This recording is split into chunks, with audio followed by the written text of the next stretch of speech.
Hello and welcome to Runkle of the Bailey. My name is Ian Runkle. I'm a Canadian criminal defense and firearms lawyer.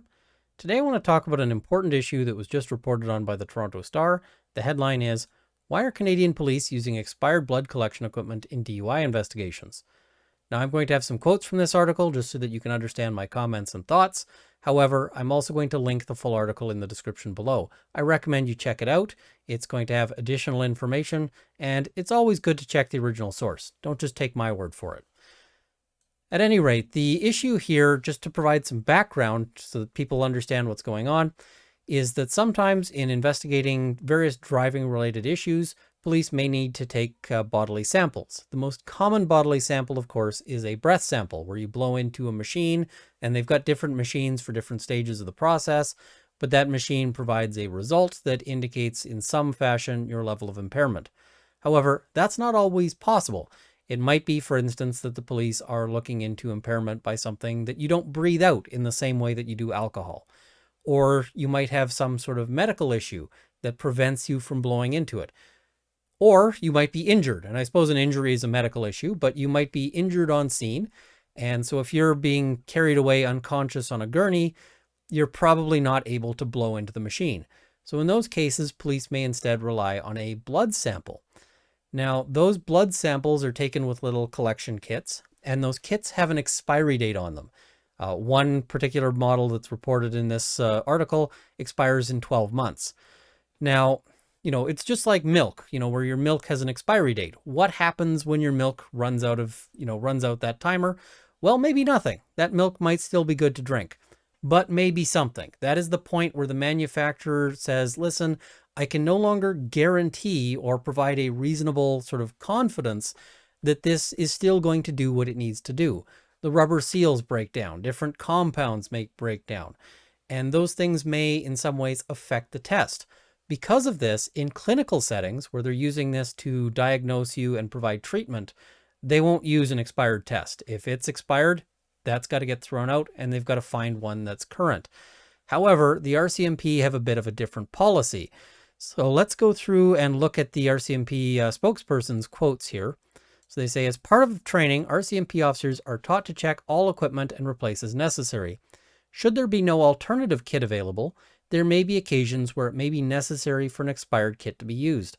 However, these would be highly unusual. If you read the article, it sounds like they're not all that unusual, unfortunately. Now, one issue that they mention comes up is that not all police detachments have the same needs. If you live in a big city like Toronto, Edmonton, Vancouver, there's a lot of turnover. These things get used and they never have a chance to expire. However, when they start talking about small and remote communities, they say, in these areas, equipment that may not be used with great frequency, like blood demand kits, may not be refreshed as quickly as they would be in a larger center. So these are essentially logistics issues, right? It's a question of making sure that there's always fresh kits there. Now, not replacing kits as often as they may need to be is probably a money-saving thing. And when you think of logistics issues, how do you solve them? Well, more money for planning and more money for replacement of goods. So this is really a cost-saving measure when it gets right down to it. Now, one of the ways that this article notes that these things can go bad is that the tubes themselves are vacuum sealed. They're intended to stay sealed over time, but that seal is one of the things that can break down. And if a contaminant gets in there, one thing that can happen is it can possibly ferment. And fermentation, of course, produces alcohol. A little tiny bit of alcohol in your little tiny blood sample is going to spike the readings in a big way. So think about that. If you're driving along and you lose control of your vehicle for whatever reason, and you have a collision, you're unconscious, the police take your blood while you're unconscious, and they measure it. That could end up with a result saying that you have been very drunk, and you might not have consumed any alcohol whatsoever. The only alcohol that made it into the whole testing process is the alcohol that was already in that vial. This creates the possibility for false convictions. And that's really concerning, especially when we think of who is this going to affect most, because this doesn't affect everyone equally. They've mentioned, of course, that big centers, I live in Edmonton, I'm less at risk of this. But if you are one of my viewers who watches this from a remote community, I know many, many gun owners don't live in cities. They're off in, rural areas. Or if you're on a reserve, for instance, maybe they're not using them as often. Those people are at greater risk of these false convictions. That hardly seems fair. It hardly seems in keeping with the sort of fundamental rights that we talk about and we brag about as Canadians. So this is, to my mind, very concerning. It's also particularly concerning because they mention a particular case out of 2013 in Nova Scotia. And let's have a look at that case because a police officer testified that it didn't affect the blood sample. That case is the case of, and I'm just bringing it up here, the Queen and Fogarty. Now, scrolling down a little here, I'll sort of bring us to the key point here. Miss Campbell, that's Laurie Campbell, is a forensic toxicology specialist. She was qualified as an expert in the analysis of bodily fluids for the presence of alcohol and/or drugs, the absorption, distribution, and elimination of alcohol and/or drugs in the human body, their effect on the human body, including a person's ability to operate a motor vehicle, and in drug evaluation classification, including that of standardized field testing. So she's a police expert here. An expert witness is a witness that can offer the court more information than the court would otherwise have. Somebody with special expertise and knowledge. She's given testimony 270 times in various levels of court throughout Canada, where she was qualified as an expert in the area of alcohol and/or drugs. Specific to drug cases, she has testified 30 to 40 times, 14 of which involve drug recognition evaluations. So skipping ahead a little bit here, they were mentioning the expired blood kit. Ms. Campbell testified the expired blood kit did not affect the blood sample. The expiry date refers to the vacuum when extracting blood and may result only in less blood entering the tube, but does not affect the analysis. However, this seems a little difficult to buy when we think about it.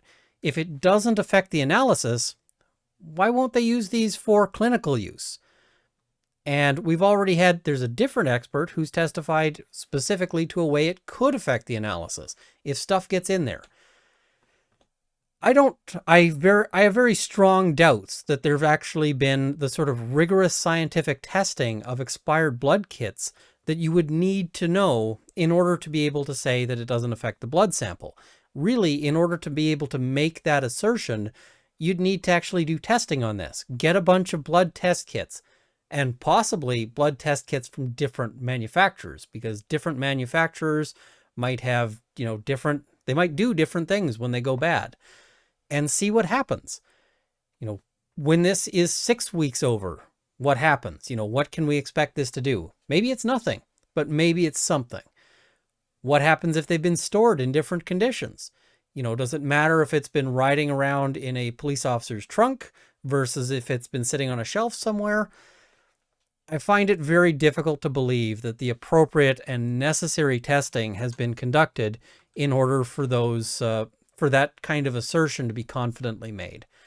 And one problem that criminal law has long had is an issue with experts who are confident and, can deliver their testimony clearly and are still wrong.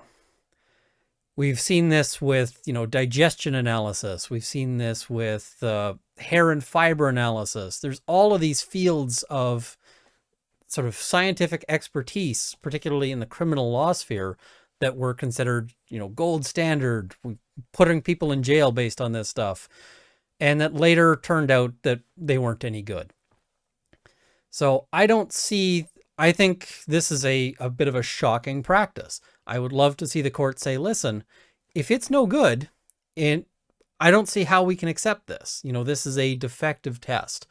This seems like the sort of thing where they should possibly write this into the legislation to say, in order for a drug test to be admissible, it needs to be done, in accordance with all of the manufacturer's requirements, which includes respecting expiry dates. So I thought I'd share this with you, expand the reach of this. It's a big deal. The problem with impaired driving right now in terms of the law is that it's actually very difficult to defend yourself. Especially, it's very difficult to defend yourself against bad science. There's all sorts of presumptions that apply in favor of the tests.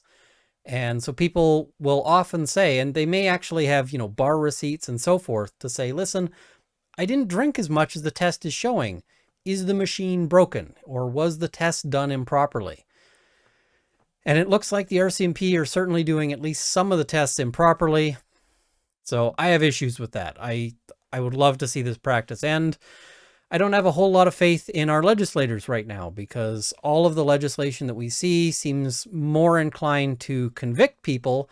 There's this weird sort of disconnect where they seem to be passing more laws to make it more difficult to be acquitted of things when you're charged, but also at the same time pushing sentences down. I don't understand necessarily what's going on with all of that, but Parliament in its infinite wisdom.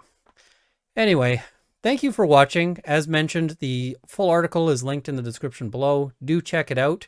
I also want to give a shout out to Kyla Lee, who is quoted extensively in that article. She provided a lot of useful information there. Also want to thank my Patreon supporters. There's a link to the Patreon in the description below as well. At the $50 level, Sir Daniel Wicks of Alberta, Jason Elliott, Canada's National Farms Association, North Central Process Service, Kyle Martin, Jean-Guy Toussaint, Ivo Nedev, Christopher Molina, CCFR, and the Canadian Shooting Sports Association. At the $30 level, Sights and Arms Limited and Marc-Olivier Damour. And at the $20 level, Matt Ward, Mark Whittington, Dale Nesbitt, Cameron Johnson, Andrew Elsich, and Adam Meester. Thank you all for your support. It makes videos like this possible. I also just want to encourage you, if you've enjoyed this, please like this video, please share it with your friends, subscribe to see more content. Of course, the $10 patrons will be in the in the crawl immediately following. Thank you for watching. I hope this has armed you with knowledge, and see you next time.